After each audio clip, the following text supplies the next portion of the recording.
नमस्कार दोस्तों, आशा करता हूँ आप अच्छे होंगे। तो हिमाचल प्रदेश के सब ऑर्डिनेट बोर्ड ने, जो कि हमीरपुर है, उसने एक पेपर कंडक्ट करवाया है, कंडक्टर का पेपर। तो एचआरटीसी जो Himachal Pradesh road transport corporation है, उसके थ्रू जो कंडक्टर लगेंगे उनका ये पेपर था, एग्ज़ाम था। तो ये ग्रेड सी का पेपर था और ये पेपर हुआ है 18 अक्टूबर 2020 को। तो इसको मैं अभी सॉल्व करने वाला हूँ। आप भी चेक कर लेना कि आपके कितने आंसर या क्वेश्चन जो थे वो सही थे और गलत थे। आज मैं इसके कुछ अप टू 50 क्वेश्चन सॉल्व करने वाला हूँ। ये मेरे पास इस क्वेश्चन पेपर का सेक्शन नंबर डी है। स्टार्ट करेंगे क्वेश्चन नंबर 47 से। क्वेश्चन आया था 47 कि विच of the following is a Indus valley site. इनमें से कौन सा सिंधु घाटी जो सभ्यता है उसका स्थान है। तो ऑप्शन थे दैमाबाद, अमरी, आलमगीरपुर और ये सभी। तो जहाँ तक मुझे पता है तो आलमगीरपुर जो है वो तो इंडस वैली साइट का जो स्थान है, मतलब सिंधु घाटी सभ्यता का ही स्थान था। तो इसका सही आंसर होगा ऑप्शन सी। अभी जो ऑफिशियल आंसर की आएगी उसके हिसाब से हम देख लेंगे, बट फिर भी इसका ऑप्शन नंबर था third is a right answer. अगला क्वेश्चन था कि which deals with the procedure for the performance of sacrifice. मतलब कि कौन सा जो ये वेद है, इनमें से कौन सा यज्ञ अनुष्ठान विधियों से संबंधित है। इनमें से कौन सा ऐसा वेद है जो कि यज्ञ होते हैं उनमें से संबंधित था। तो इसका ऑप्शन था ऋग्वेद, सामवेद, यजुर्वेद और अथर्ववेद। ये सारे वेद होते हैं, 4 टाइप के, आपको पता होगा। तो जो यज्ञ आते थे वो यजुर्वेद में आते थे। तो इसका सही आंसर है option number third. Next question देखते हैं कि the southernmost mahajanapada is, दक्षिणतम महाजनपदा जो था इनमें से वो कौन था। तो इसके भी ऑप्शन दिए थे अस्मक, कौशल, मत्स्य और मल। तो इसका सही आंसर था अस्मका। जो अस्मका था वो दक्षिणतम महाजनपद था इनमें से, इन चारों में से। तो इसका सही आंसर था option number A. Next question था कि हु फाउट द कलिंगा वार। मतलब इनमें से किसने कलिंग युद्ध जो था बड़ा फेमस वो लड़ा था। तो ये सभी को आता होगा मेरे हिसाब से। तो ये थे अशोका जी। तो इन्होंने कलिंग वार, आपने सुना होगा, ये लड़ी थी। 51 क्वेश्चन देखते हैं कि which was the first Gupta ruler to issue silver coin.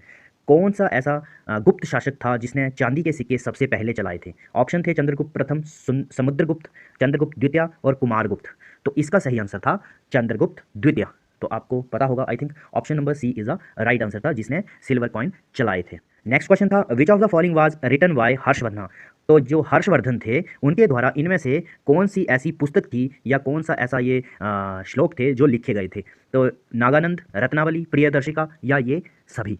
तो इसका आंसर था जो नागानंद, रत्नावली और प्रियदर्शिका, ये सभी इन्होंने लिखे थे, इनके द्वारा लिखे गए थे हर्षवर्धन के द्वारा। Who found Rashtrakuta kingdom. तो राष्ट्रकूट राज्य की स्थापना किसने की थी। तो ये भी सिंपल क्वेश्चन था, आपने पढ़ा होगा। इसका सही आंसर था दंती दुर्ग। दंती दुर्ग जी ने राष्ट्रकूट की स्थापना की थी।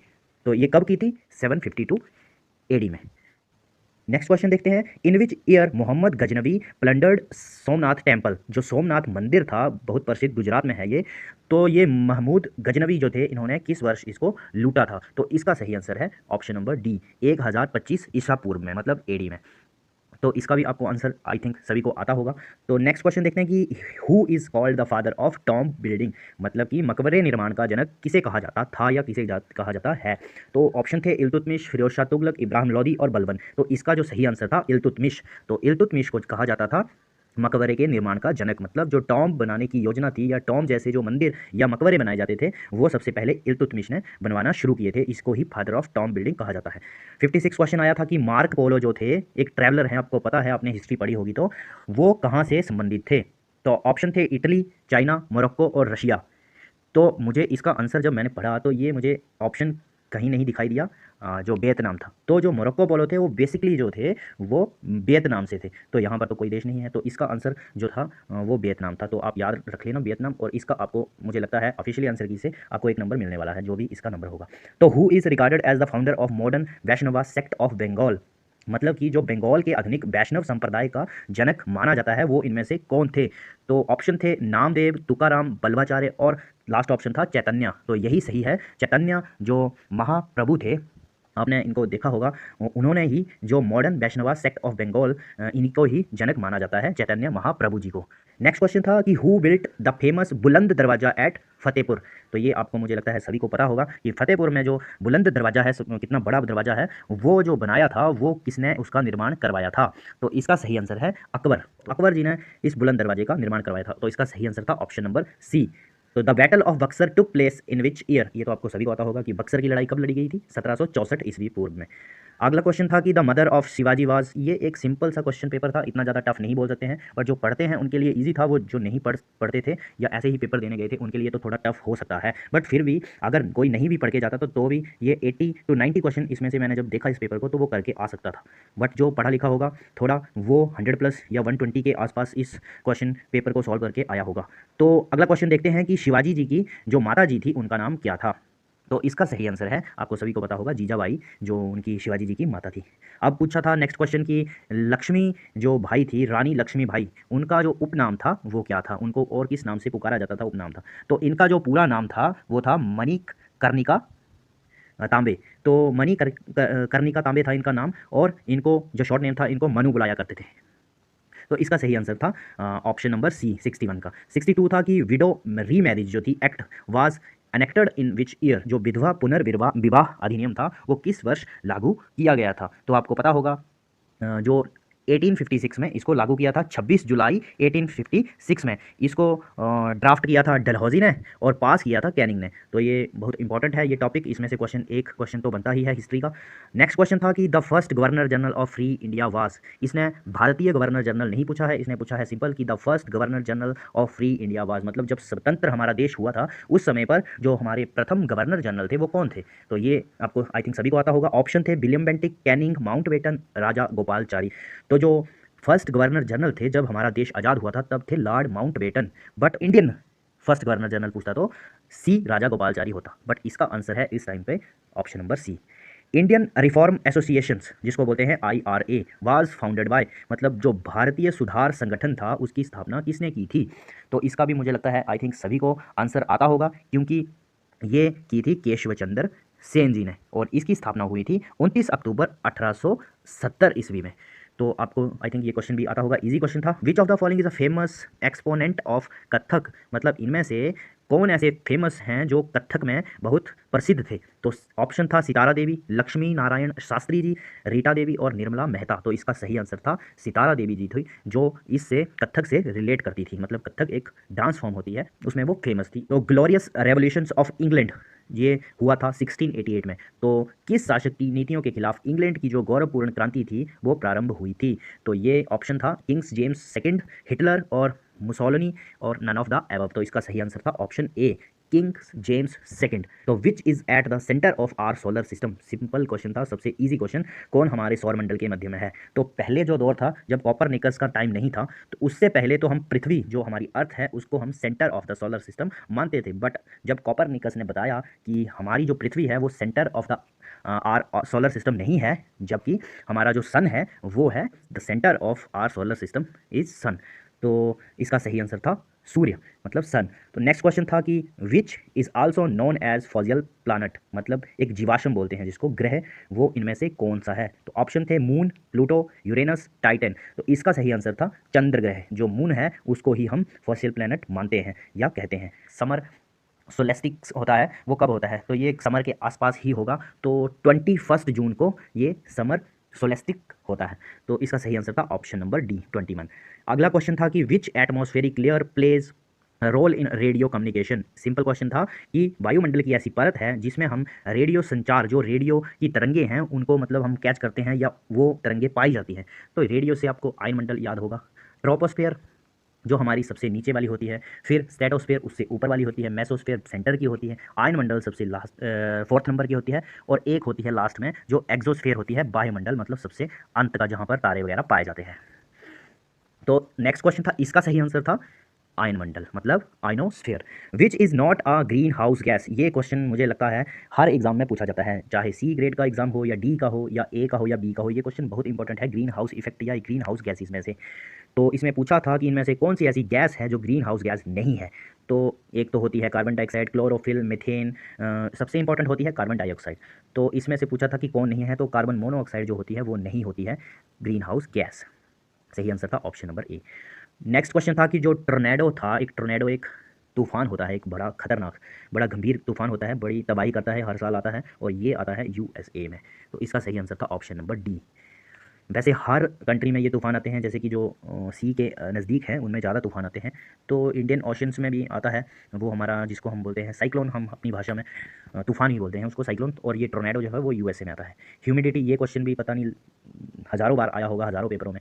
तो humidity is measured by which instrument, तो इसका सही आंसर है हाइग्रोमीटर। हाइड्रोमीटर से कंफ्यूज मत होना, हाइग्रोमीटर। हाइड्रोमीटर तो जो वाटर के लिए होता है उसके लिए होता है, और एल्टीमीटर मतलब हाइट के लिए होता है। पायरोमीटर मतलब बहुत तेज़ टेम्परेचर के लिए, जो बहुत तेज़ टेम्परेचर होगा उसके लिए। नेक्स्ट क्वेश्चन था, इसका सही आंसर था हाइग्रोमीटर। नेक्स्ट क्वेश्चन था कि आइसोहेल्स आर लाइंस ऑफ इक्वल, मतलब जो आइसोहेल्स रेखाएं होती हैं वो इनमें से किसके समान होती हैं? क्या स्लोप की तरह होती हैं, या प्रेशर की तरह होती हैं, या सनशाइन की तरह होती हैं, या नन ऑफ द एबव? तो ये धूप की तरह होती हैं, सनशाइन की तरह। ये ग्राफ में यूज़ की जाती हैं isohels lines. Which is a cold ocean current, मतलब कौन सी शीत समुद्री धाराएं हैं, इनमें से कौन सी शीत समुद्री धारा है?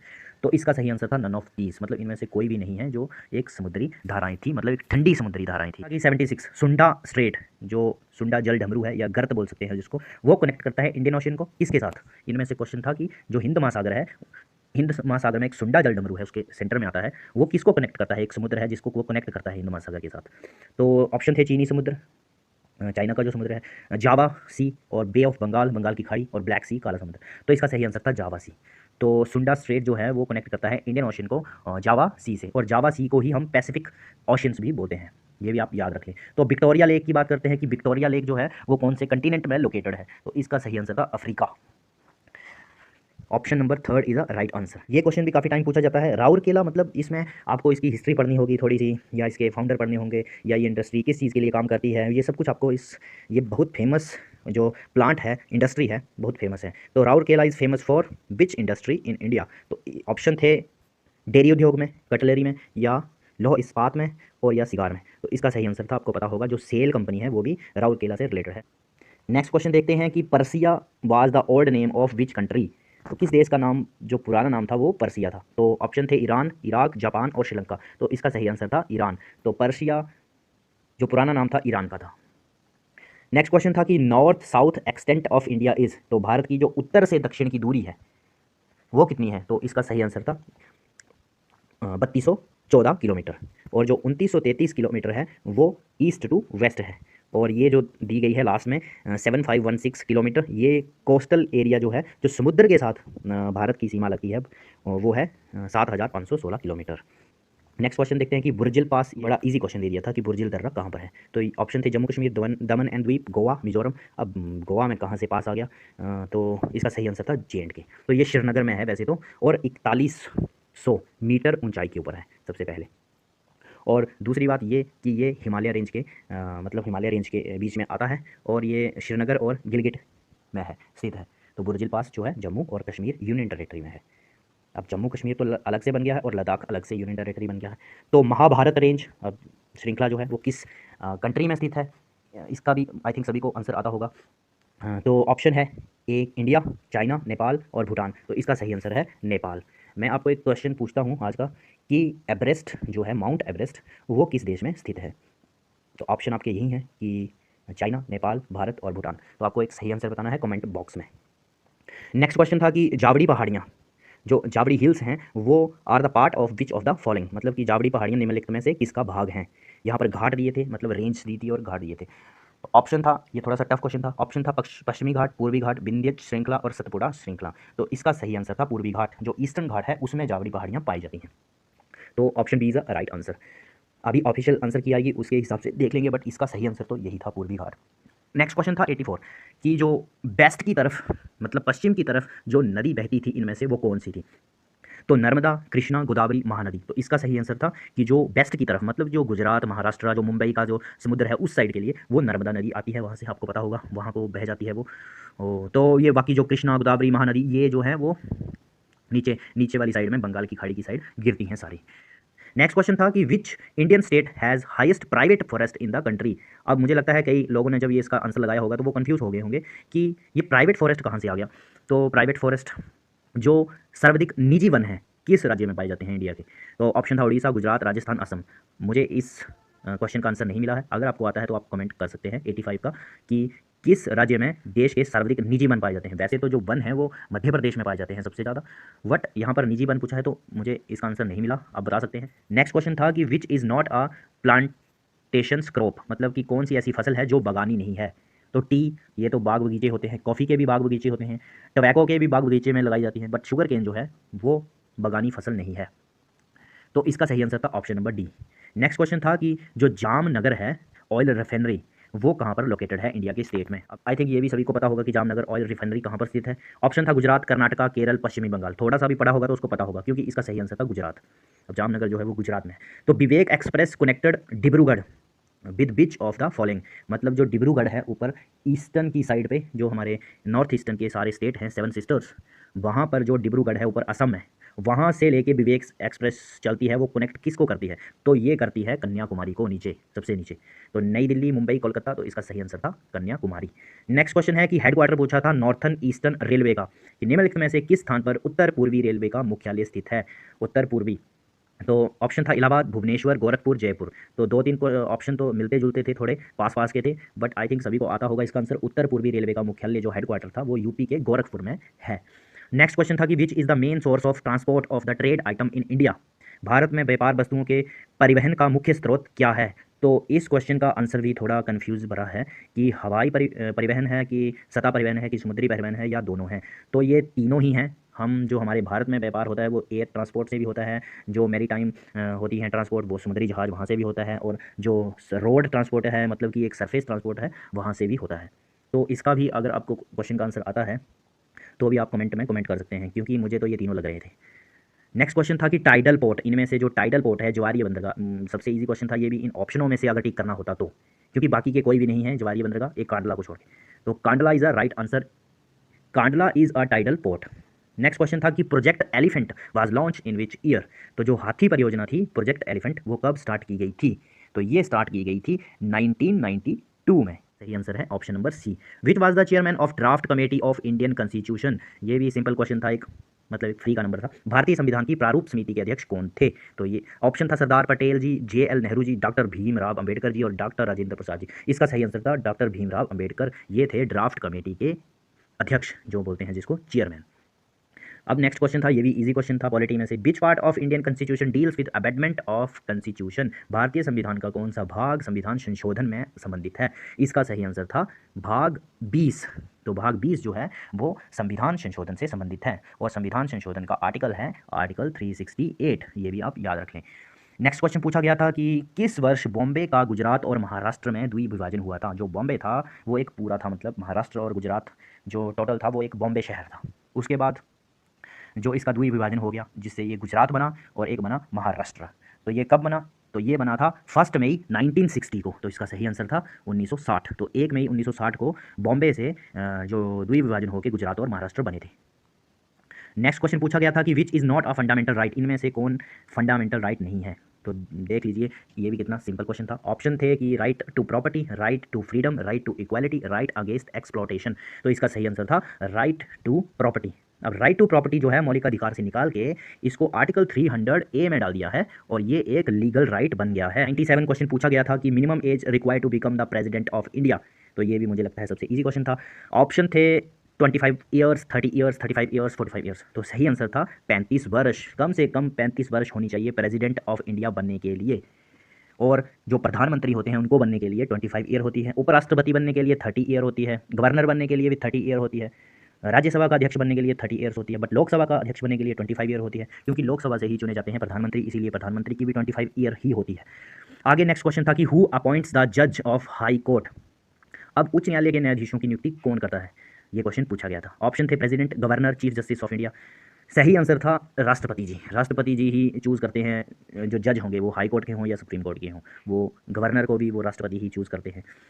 नेक्स्ट क्वेश्चन था, इसका सही आंसर था राष्ट्रपति। नेक्स्ट क्वेश्चन था कि who enjoy the real executive authority in Indian parliament system of government. तो भारत सरकार की जो संसदीय प्रणाली है में कौन वास्तविक कार्यकर्ता सत्ता का उपभोग करता है। तो ऑप्शन थे प्रधानमंत्री। अब संसदीय प्रणाली में तो प्रधानमंत्री नहीं हो सकते। लोकसभा के अध्यक्ष तो होते हैं बट वो भी नहीं करते। संसदीय मामलों के मंत्री और राष्ट्रपति। तो इसका सही आंसर जो था वो था राष्ट्रपति। तो राष्ट्रपति ही होते हैं जो भारत सरकार की संसदीय प्रणाली में वास्तविक कार्यकर्ता सत्ता का उपभोग करते हैं। नेक्स्ट क्वेश्चन और आज का लास्ट क्वेश्चन है, बाकी के क्वेश्चन मैं बाद में करवाऊंगा आपको। जल्दी ही लेके आऊँगा वीडियो। तो लास्ट क्वेश्चन था कि ex officio chairman of Rajya Sabha, तो राज्यसभा के जो पदेन अध्यक्ष होते हैं वो कौन होते हैं? ये भी इजी क्वेश्चन था। ऑप्शन थे president, vice president, speaker of Lok Sabha और नन ऑफ द एबव। तो यहाँ पर लिखा है प्रेसिडेंट, तो प्रेसिडेंट का कोई लेना देना नहीं होता है राज्यसभा से, होता है बट उसका ज़्यादा नहीं होता कुछ भी। और स्पीकर ऑफ लोकसभा ये तो लोकसभा के लिए होते हैं, नन ऑफ द एबव तो होगा नहीं। वाइस प्रेसिडेंट जो होते हैं वही होते हैं राज्यसभा के पदेन अध्यक्ष। तो इसका सही आंसर था ऑप्शन नंबर बी। तो आप भी अपने क्वेश्चन मैच कर लीजिए कि आपका पेपर कैसा हुआ है। बाकी के क्वेश्चन मैं आपको जल्द ही वीडियो लेके आऊँगा। तो आई होप आपको सब कुछ अंडरस्टैंड हो गया होगा। जब ऑफिशियल आंसर की आएगी तब का तब देखेंगे। अभी के लिए ये क्वेश्चन बिल्कुल सही है, आप ये मान के चल सकते हैं। तो अगर आपको वीडियो ये अच्छा लगा हो तो आप इस वीडियो को शेयर कर दें ताकि औरों को भी पता चल जाए कि हमारा रिजल्ट क्या है। वीडियो को लाइक करें, शेयर करें और चैनल को सब्सक्राइब करें। Thanks for watching, bye.